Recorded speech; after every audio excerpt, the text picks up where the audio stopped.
France.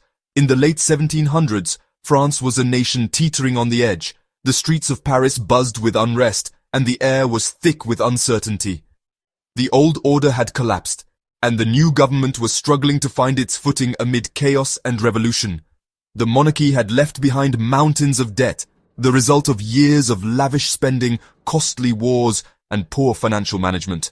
The revolutionary leaders, desperate to keep the country afloat, needed cash, and they needed it fast. The treasury was empty, and the people were growing restless.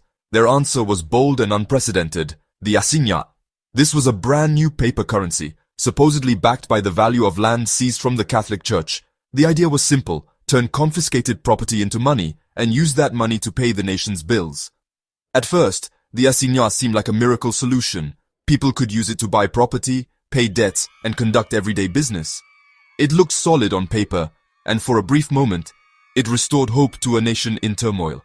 Markets buzzed with activity, and the new currency was accepted everywhere. The government assured the public that they would be responsible, promising not to flood the market with too many assignats. They insisted that the currency was safe, and that its value was guaranteed by the vast wealth of church lands. But as the months passed, cracks began to show.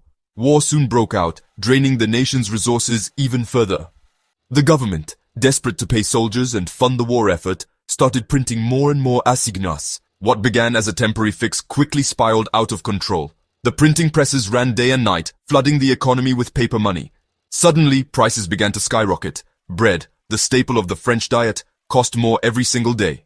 Families who once could afford a simple meal now found themselves struggling to buy even the most basic necessities.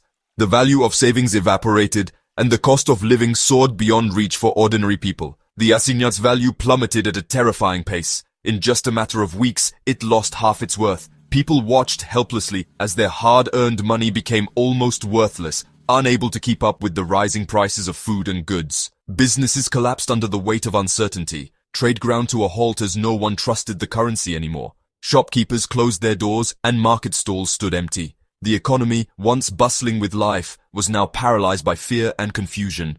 By 1796, the assignat was nothing more than worthless paper.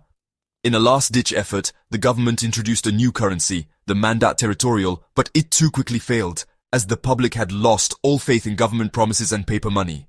It wasn't until Napoleon Bonaparte came to power and introduced the gold franc that stability finally returned to France. The new currency, backed by real gold, restored confidence and helped rebuild the shattered economy. France's forgotten hyperinflation crisis taught the world a hard lesson: print too much money without real backing, and you risk plunging your country